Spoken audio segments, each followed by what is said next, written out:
Good morning. Good morning. My name is Stacy Kopsha. I use she, her pronouns, and I am a member of your Board of Trustees. I am happy to welcome all of you here who are in the sanctuary and also who are joining us online. Unitarian Universalists are a community of people who hold many beliefs, origins, identities, sexualities, and genders. We uphold and celebrate the inherent dignity of every person, which means that you are welcome here just as you are. Love is the power that holds us together. As we together, we seek community for life's deeper meanings and to celebrate the diversity of all living things. We're growing and learning from one another. If you're here for the first time, I bid you a special welcome. After service, if you have any questions, I'll be around, maybe in the back of the sanctuary, and can answer any questions. There's a lot going on in our congregation, and the best way to stay informed is on our e-news, and you can access that. There's a QR code on the order of service and also going to our website, tahomauu.com. A few highlights. One, I think it's been announced, but I'm going to say it again because I'm so excited, but we have a new DRE, Director of Religious Exploration, and that is Sean Pruitt, who has recently relocated from Texas, and very excited to have Sean start here. He, I believe, is also looking for volunteers in the RE.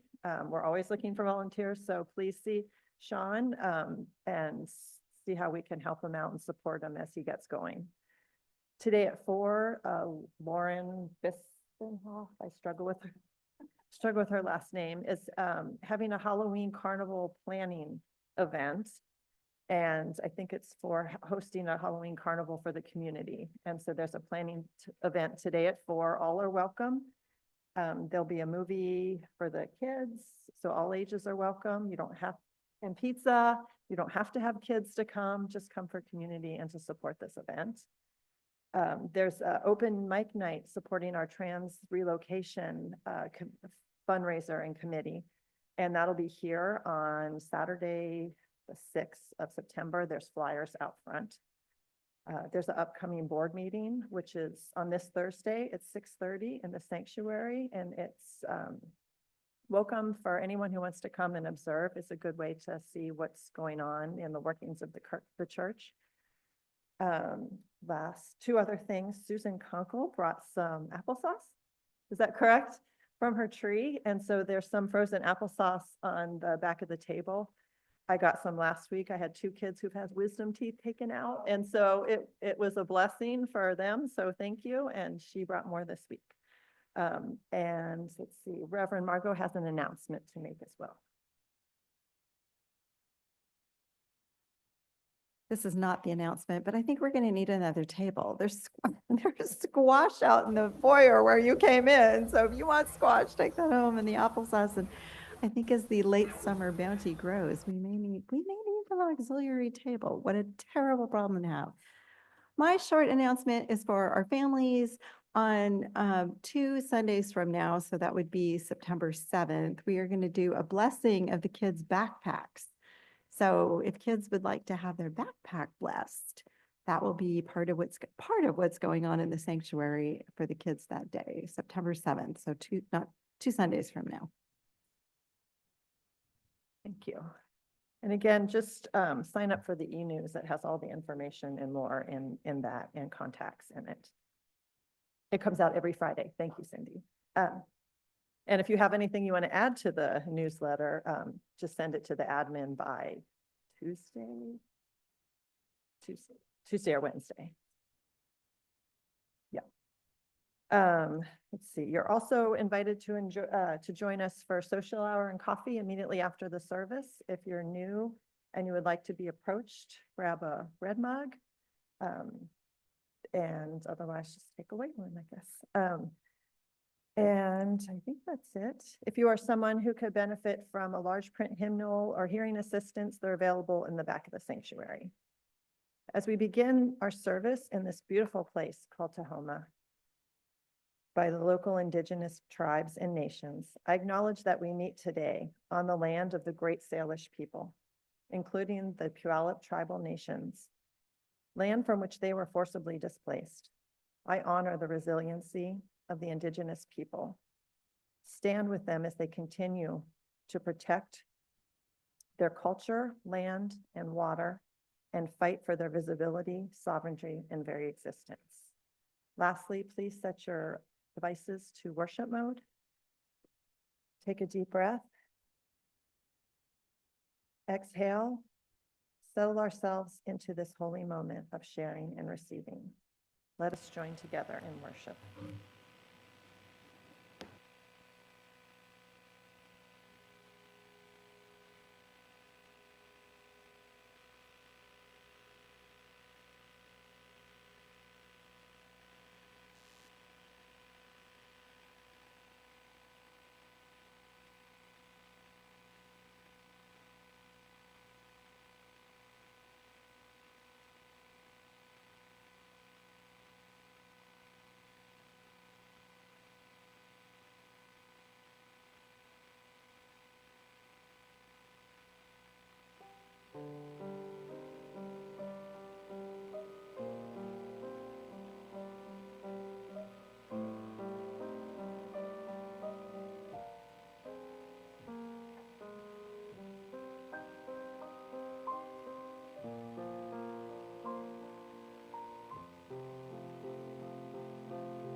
Sometimes I worry about guessing about what I just heard, but that's My Guitar Gently Weeps, isn't it? Kind of appropriate for this morning's topic too. There's music and there's sadness. So good morning. I am the Reverend Margo Reinhart. My pronouns are she, her, hers. I'm the minister here at the Tahoma UU congregation, and I have been for almost a year.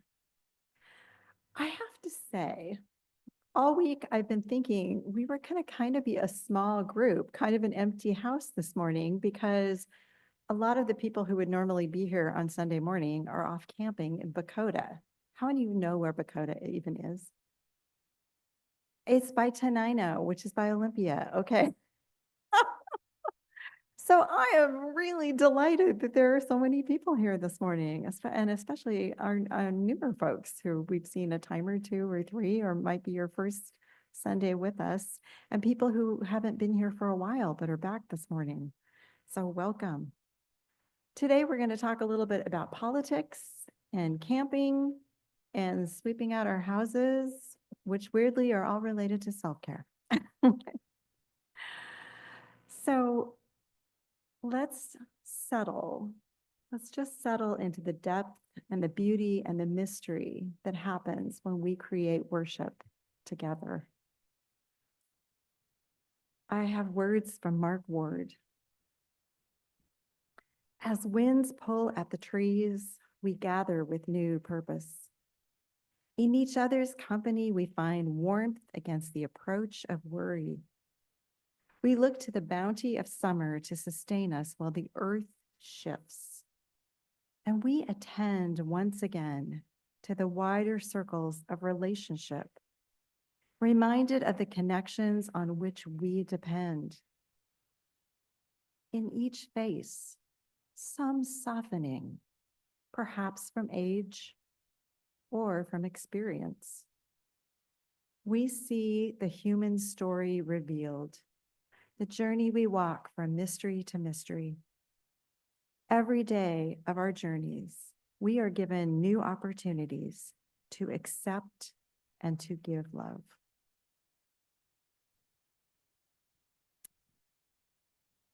And now for our chalice lighting.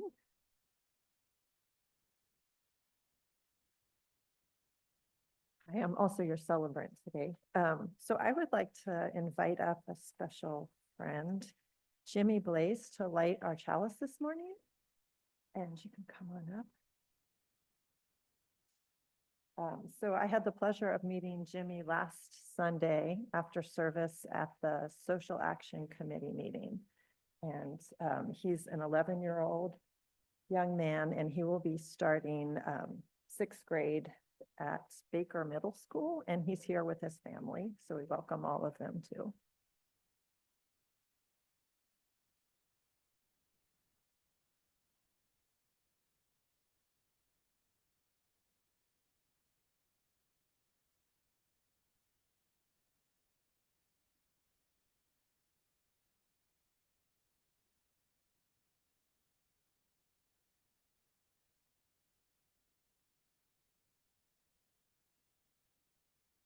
You'll join me reading the words on the screen. We light this chalice in deep respect for the mystery and holiness of life, in honor and gratitude, those who have gone before, with love and compassion for those who dwell among us, and with hope and faith for the generations to come. If you'll open your teal hymnal to number 1010 for the song We Give Thanks, Sheila will be leading. Please rise in body or spirit.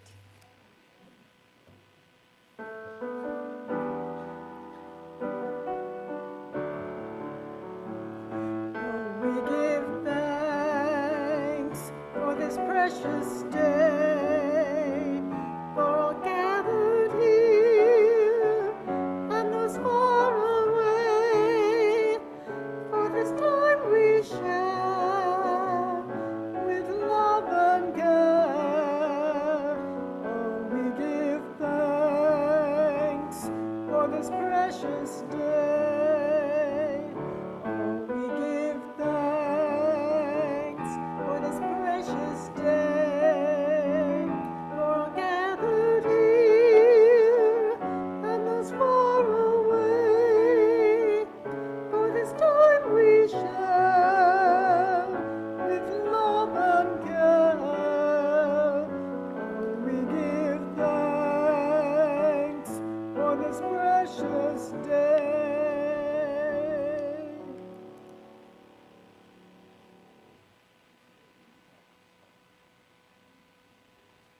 I invite you now for our Time for All Ages with Sean. And all ages are welcome to come up and enjoy the Time for All Ages story.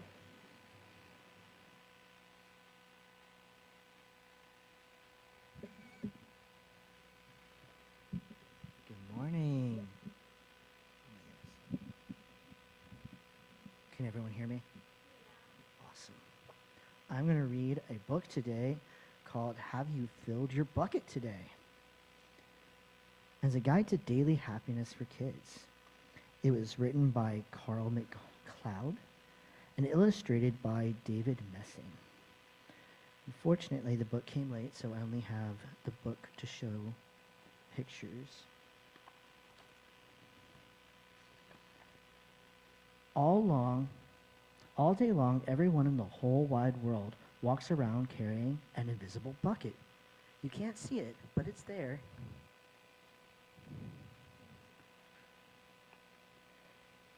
You have a bucket. Each member of your family has a bucket. Your grandparents, friends, and neighbors all have buckets. Everyone carries an invisible bucket.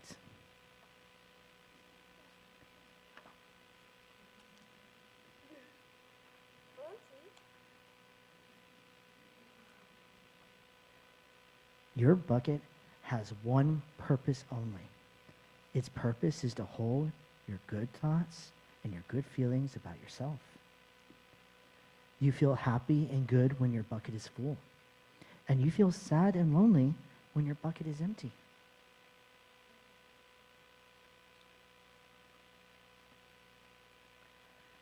Other people feel the same way too. They're happy when their buckets are full, and they're sad when their buckets are empty. It's great to have a full bucket, and this is how it works. Other people can fill your bucket, and you can fill theirs. You can fill your own bucket too. So how do you fill your bucket?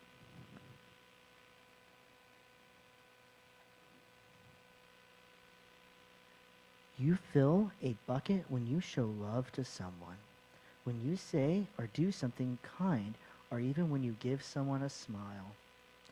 That's being a bucket filler. A bucket filler is a loving, caring person who says and does kind things for others. When you treat others with kindness and respect, you fill their buckets.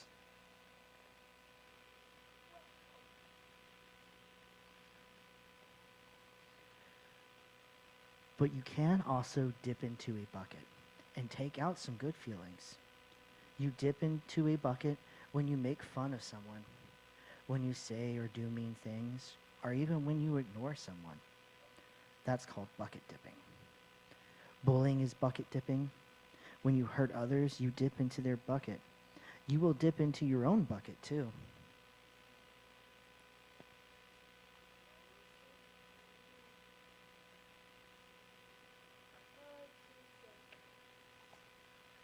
Many people who dip have an empty bucket. They may think that they can fill their own bucket by dipping into someone else's, but that will never work. You will never fill your own bucket when you dip into someone else's.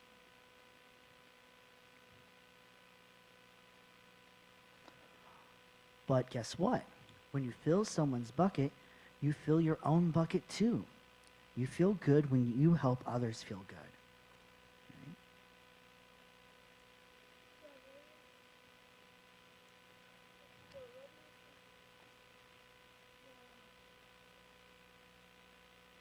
I'll bring the book down, I promise. All day long, we are either filling up or dipping into each other's buckets by what we say and what we do. Try to fill a bucket and see what happens. You love your family. Why not tell them you love them? You can even tell them why. And your caring words will fill their buckets with joy.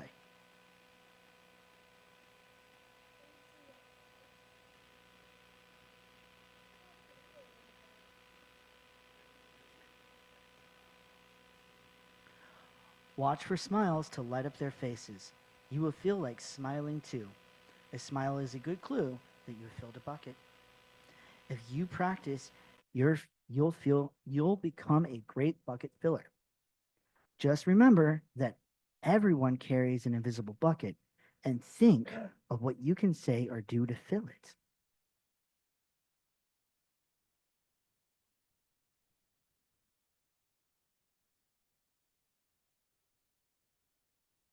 Here are some ideas for you. You could smile and say hi to the bus driver.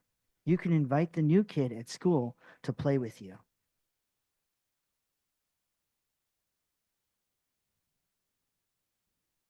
You could write a thank you note to your teacher. You could tell your grandpa that you like spending time with him. There are many ways to fill a bucket.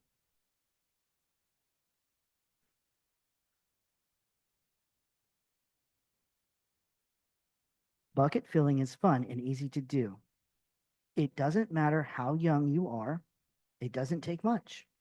And remember, when you fill someone else's bucket, you fill your own bucket too. When you're a bucket filler, you make your home, your school, your neighborhood a better place for all. Bucket filling makes everyone feel good.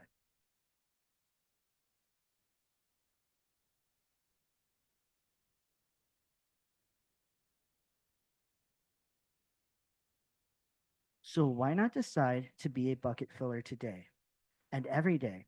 Just start each day by saying to yourself, I'm going to do something to fill someone's bucket today. And at the end of the day, ask yourself, did I fill a bucket today?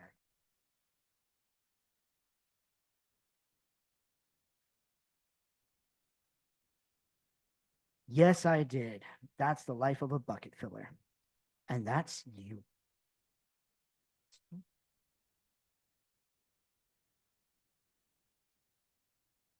The end.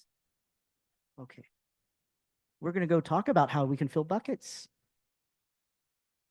Thank you.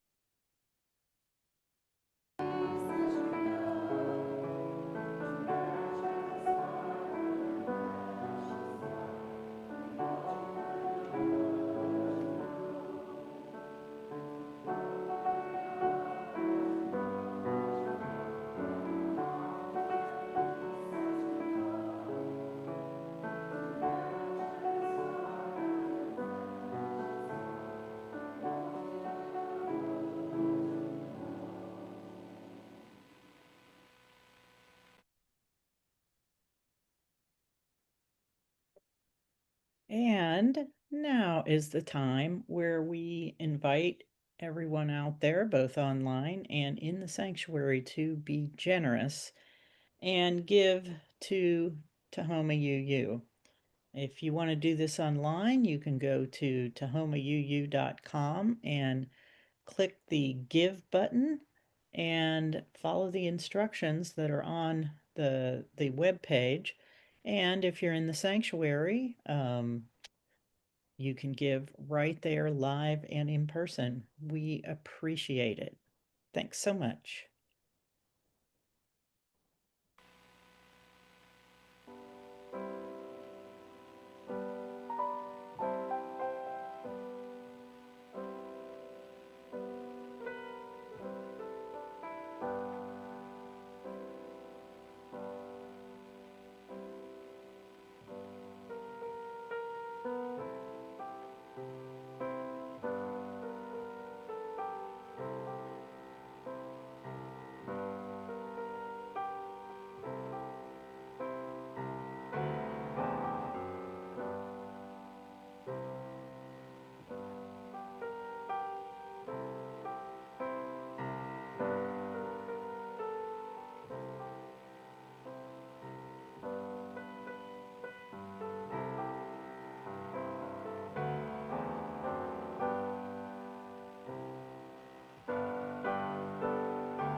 Thank you, Marianne.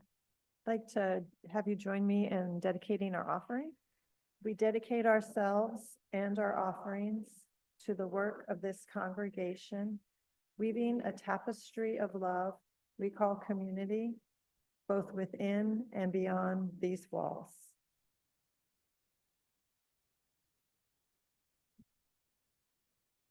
Please join us in the meditation hymn, number 1002, Comfort Me, verses 1 and 2. Thank you. Please stand in body or spirit. 2 verses.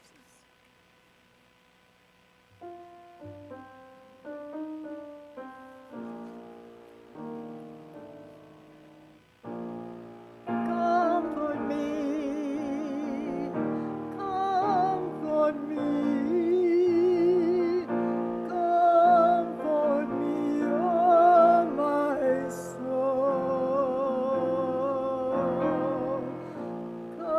Comfort me, comfort me, comfort me, oh my soul. Sing with me, sing with me, sing with me, oh my soul. Sing with me, sing with me, sing with me, oh my soul.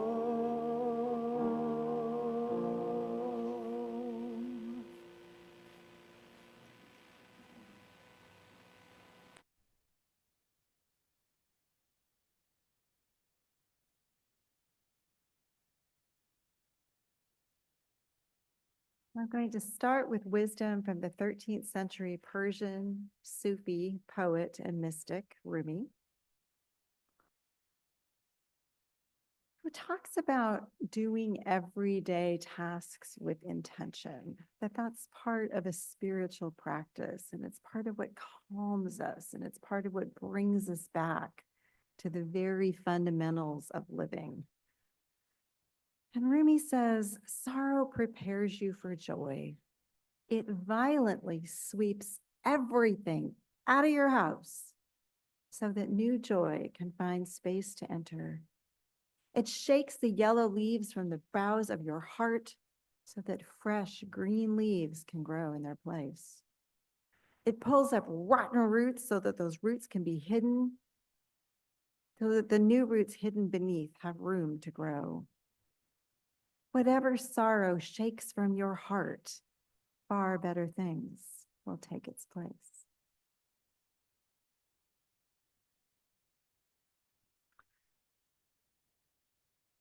So, 2 things about the sermon. One of them is when I put those titles in, those happen weeks ahead of time, and then sermon writing happens more up close and personal to the upcoming Sunday. So the title and what I'm going to say don't fit exactly, but it really is about how to take care of ourselves during these chaotic, very chaotic times. And the other thing is we're kind of at the end of the summer, and what happens in our church years is September is kind of this new blossoming. There's new programming that comes in. There's new classes for the kids. It's just kind of we have an in-gathering with water where you bring water that has meant something to you over the summer, and we gather together and share that. So this is kind of like one of the last sermons of the summer before we move into that fall time. And I'm like, you know what I really want to know is how people are doing. And I know some people, about 30 people in our congregation, went to a camp out this weekend. It is the annual church camp out. So if you missed it this year, you will have another chance at this next year. So they're down in Bakota. vaguely over by Tenino, vaguely over by Olympia, vaguely out there. I've been out there on my bicycle. I know I have. But for one reason or another, you are not camping in Bakota this morning. Heat, okay. 96 degrees. I had the excuse. I desperately wanted to drive down and just join the Bakota group for dinner last night, but I knew it was going to be 96 degrees. I also had the excuse of not camping this year because my camping tent fell apart. I mean, literally after 25 years of service, it was in shreds. And I didn't replace it, which I really should have done before the tariffs, but oh well. And honestly, I didn't want to sleep on a camping cot right now. How many of you are with me on that? You just didn't want to sleep on a camping cot. Okay. Sometimes, oh, Cindy has a trailer. Sometimes I don't mind the camping cot, but it just wasn't for me this year. And I have a friend staying with me who just moved out here for Wisconsin, and I'm trying to get her settled. So those are my explanations about camping. How many of you were in the same boat that you either didn't have enough time to get stuff together to go on this camping trip? That was also me. I just didn't plan well enough. Not enough energy to pull it all together. Yeah. Not wanting to sleep on the camping cot. We've done that one, quite a few of you. How many of you just don't like camping? It's okay. It's okay to not like camping. We're not all the same. I also want to know, how are we in a bigger context? And here are going to be your 4 choices. And you can vote more than one. There's you're doing good. There's also fair, not great, and wildly happy. And you can vote more than once because you can be one way one day and one day the next. Okay. So how many of us are kind of good this morning? Yeah. How many are just fair? Not great? Yeah. Sometimes we're not great. Wildly happy. Yeah. All right. And of course, in a UU church, you never have to put up your hand if you don't want to. So you always have choices.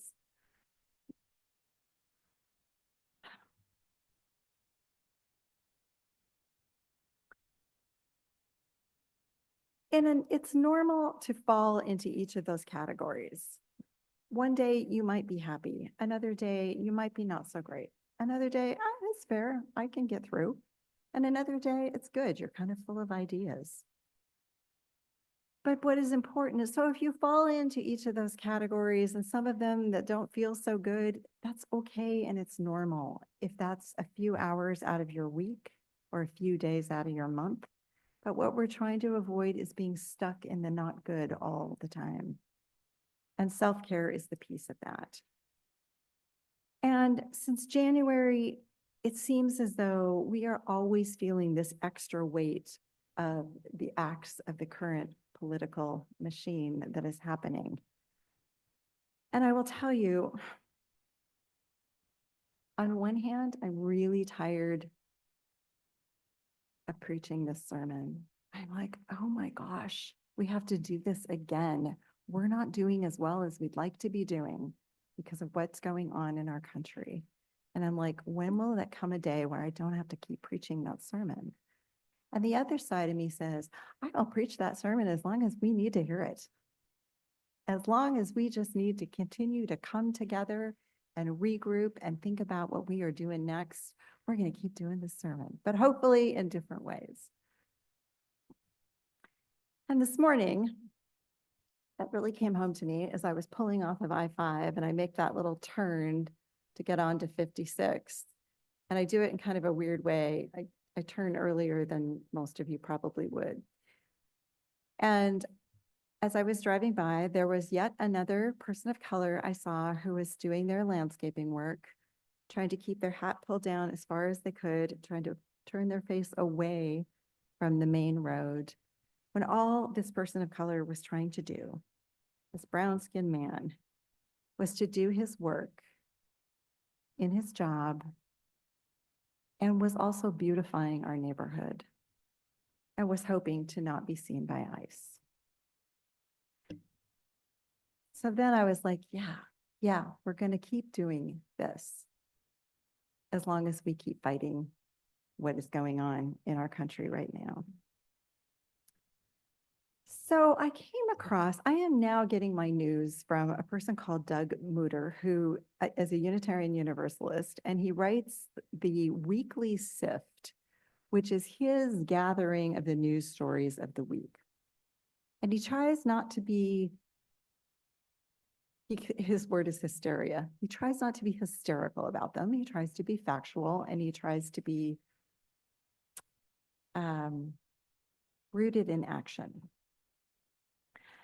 He writes from time to time in the UUA News, and our magazine that comes out twice a year. So I'm going to talk about his 6 things, which I actually boiled into 2. And he says the news cycle can bring us information about acts by our government that can bring us to despair. And points out that acts that show decision makers have lost sight of humanity. I would add, they have lost humanity within themselves, and that was why they cannot see it in other people. They're always othering people they cannot relate to. And Reuter says, because we live in a democracy, we feel we have added pressure on ourselves to do something because our voice and our vote should count. So he says, when encountering the news cycle and thinking about what is in front of you, his first thing is, don't make things worse. In particular, he says, don't be the person hysterically running around and yelling, telling other people, don't panic, don't panic. Don't be that person. Sanity begins within, and you have to find it in yourself. And when you do, that calm will transmit to people around you. It doesn't mean you're in denial about what's going on.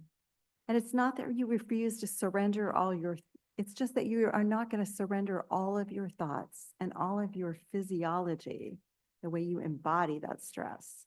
You're not going to surrender your thoughts and your physiology to it. So calm your body and seek out other calm voices. I would say I am a big proponent of singing voices. There are multiple reasons we sing in church, but one of them is it produces endorphins. It makes us feel better. And we do that in community, which is sort of exponentially making us feel better. So we've got endorphins and serotonin, and someone here who sings might know what the third one is. It's all 3 of the feel-good hormones. So don't run into the mob. Find your center first. And then you can protest and write your representatives, write on a blog, there's someone here who makes short films and posts them on social media. However you choose to get the word out. And being calm to start doesn't mean you don't have determination. It's knowing when you're able to be active and an activist, and when you just need to go down to Dakota and stick your feet in the river. For some of you who were here that last fall, you know I have been recovering from a 6-month-long recovery off an ankle injury. So the first thing that I was able to finally do, the injury was right after Thanksgiving, and I wasn't able to walk a normal walking lap of a few blocks until April. So one of the things that I have really come to enjoy and is so calming for me is just being able to walk. And I'm no longer taking that for granted. It's like that loop around gets bigger and bigger and bigger, but it feels like freedom. And I finally hopped back on my bike, but I can't ride 26 miles the way I used to. I can only ride 3 or 4 or 5 or maybe 6. But it's that feeling of freedom that I'm looking for. I go on the bike ride or I go on the walk so I can gather those emotions and my thoughts about when and how I will protest what is going on. Bruder says you can also keep yourself and your community and people around you calm by disrupting rumors, news that is more of a rumor than a fact. And I'm going to add that means that means what goes on inside your head after you read something. Try to stay away from sensationalism and focus on things that contain actual facts.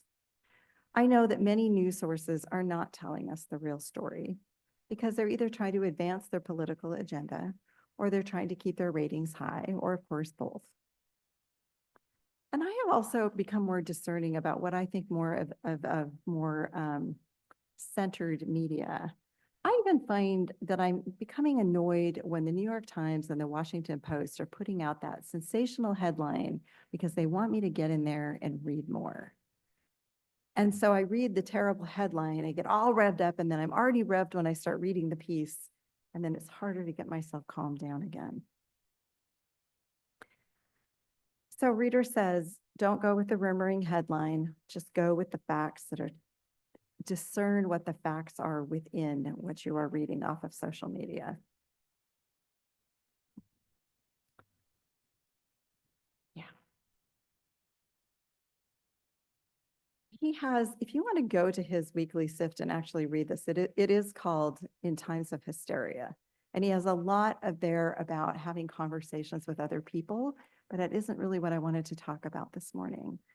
But I did want to talk about his one point about making sensible points in conversation. And again, this is conversation we are having with another person. It could be the conversation you're having in your own head. But with other people, be civil, be logical. And as of late, I'll give you an example. I've been concerned about the administration's latest cleaning of the homeless out of DC. So when I'm talking about this with other people, I try not to, as Reuter says, make it worse by being the person running down the road in a panic. And I'm trying not to spread rumors. But I do point out that breaking up homeless encampments does nothing to solve the problems that create homelessness.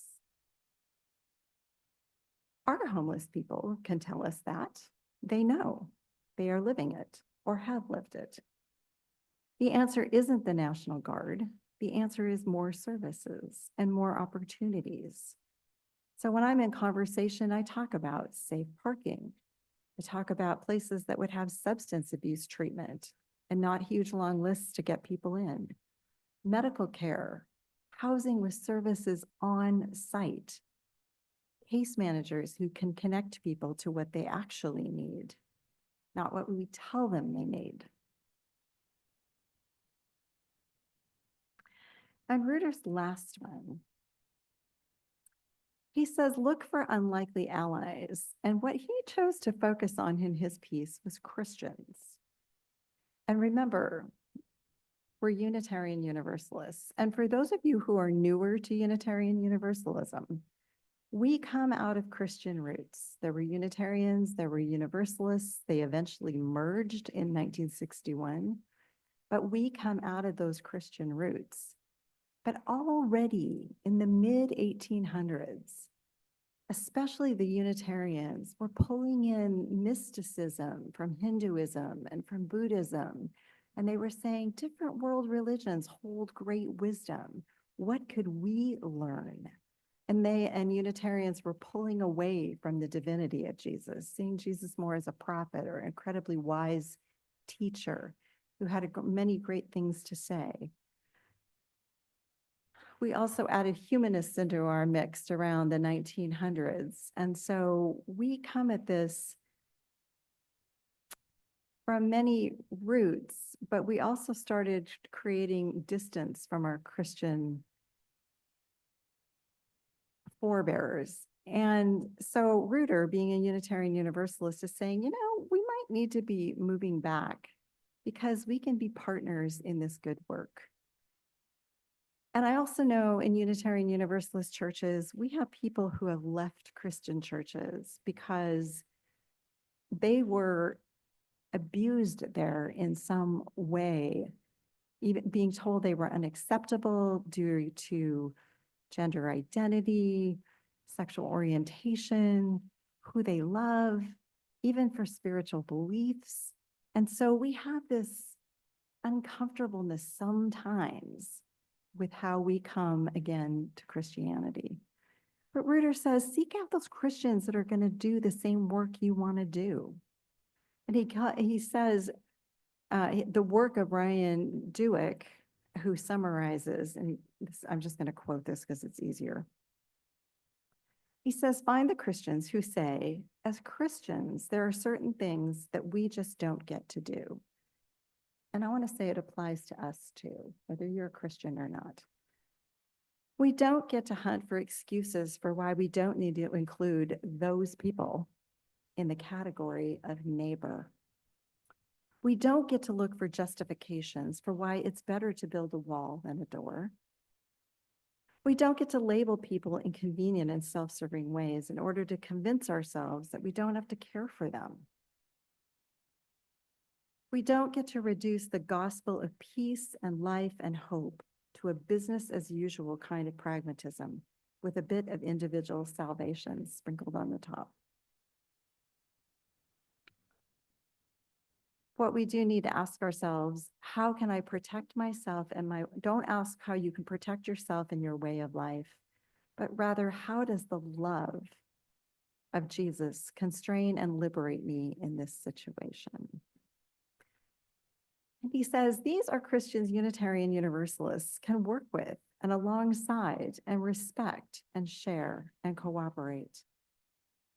I know Lauren, who does music and choir here, has stepped her toe into one of the Black churches here in town and is doing some dialogue about musical reciprocity.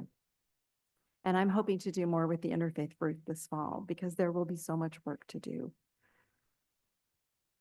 So I want to move away from Reuter and just into thinking about self-care during hard times, which is weirdly connected to camping and housework and goats.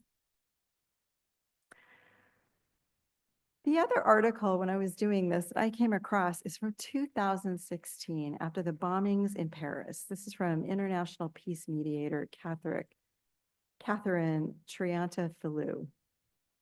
So 2016, Trump was in the White House. And it was about the bombings and Trump's spinning that out into a greater Muslim conspiracy. And she said when she heard about the bombings and then the responses from various world leaders, she said that cleaning her floors was the best thing she could do in what she calls the heat of hysteria. She says this repetitive motion of first with the broom, gathering up the dirt. She says, getting on my hands and knees, moving that scrub rag in that symmetrical back and forth, into the bucket, out of the bucket, into the bucket. And the bucket was filled with this hot, soapy, soothing water. And she calmed down. She said, I couldn't stop the violence or immediately change anyone's biased ravings and rantings, but I could have the cleanest floor in my county. I could regain control of my emotions that were flying toward the abyss by using this form of mindfulness that I'm sure Rumi had in mind when he talked about doing everyday tasks with focus and intention. Remember, Rumi likes housework. The sorrow will come and sweep out your house. She also talked about how you can't feel creative and productive when you are fearing catastrophe around every corner. So this process of self-centering becomes more and more important, whether it's housework, gardening, raking leaves, which will soon be upon us in the next month or so, this repetitive motion, the walking where our legs and arms are moving in repetitive motion, dancing, and by all means dance, even if you're dancing in your own house with no one else except your incredibly disapproving cat looking on. I mean, what is going on, Margo? Her pickiness actually calms me down. I'm like, I have concerns about the world, but I don't have those concerns. I don't have cat concerns. I know this assumes some able-bodiedness. So if you're someone who can't move easily, just move what you are able to. I will also say connect with people, connect with your friends. Don't get stuck in focusing how awful things are. It reinforces that goodness is still in the world when we are with other people. And that we are partners, we're not bystanders in today's challenges. I'm going to wrap this up, but I want to mention a few opportunities. I am really excited about Open Mic, which is coming right here on September 6th. And there are flyers. It benefits our Trans Relocation Fund, but it's a wonderful reason to just come together and laugh, get to know each other better, and enjoy. And keep coming here on Sundays. I know sometimes you come to sing, sometimes you might come from the sermon, sometimes you just come to be with people who are glad to see you. Let our smiles and our other greetings be a reflection of each other's worth and with our love at the center. That we be accepting of one another so that we can focus and we can relax and we can make better connections. So in case you like being in the out of doors, but you don't want to go camping, but you might have a folding chair, there's another opportunity for us to be together outside, to have a feast. It's a potluck. There's a sign-up sheet over here that one of our members is hosting next Saturday on her property. She says, come between 11:30 and 3, bring a potluck item. She didn't specifically say bring a lawn chair, but I think that's never a bad idea. Lawn chair, picnic blanket, potluck item. And she says there will be art projects, there will be goats, and I have a creek. So I am sure that the shenanigans of goats will bring a smile to your face and help you relax. It will help us relax, to laugh together, to be together, and to know when we do the work of social justice, we are doing it together, not alone.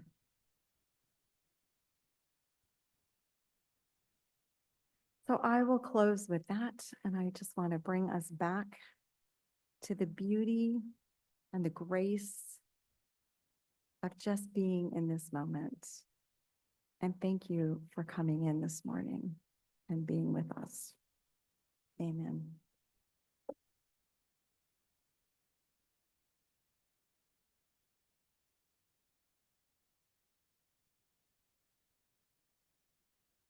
Please join us in our closing hymn, 1017, Building a New Way in the Turquoise Hymnal.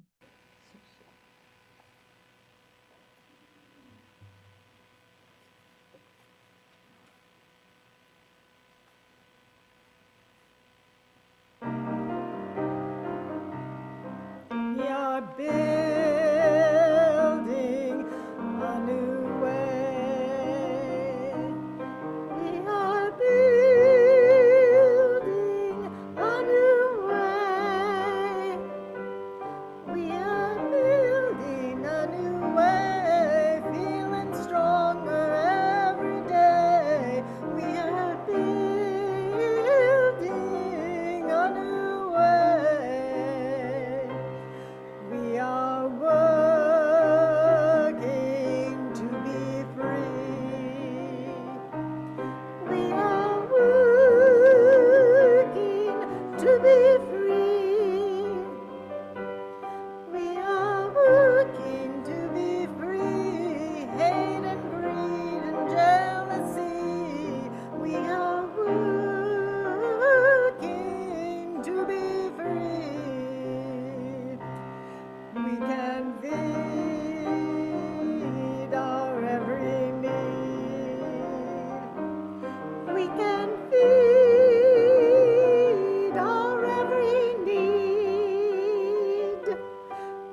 Peace and freedom is our cry. Peace and freedom is our cry. Peace and freedom is our cry. Without these, this world will die. Peace and freedom is our cry.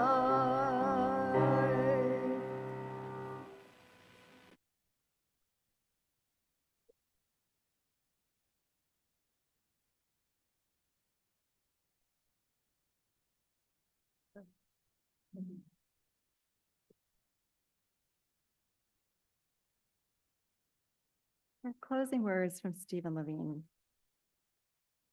There is an elemental love in the universe by which name we know each other and encourage ourselves to live.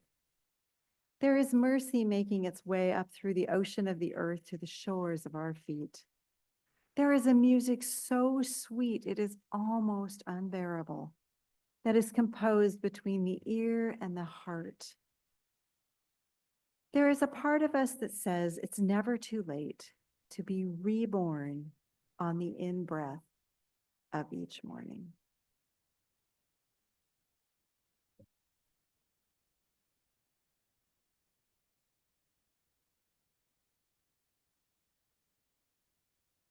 Please join me in extinguishing the chalice with these words. We extinguish this flame, but not the light of truth, the warmth of community, or the fire of commitment. These we carry in our hearts until we are together again.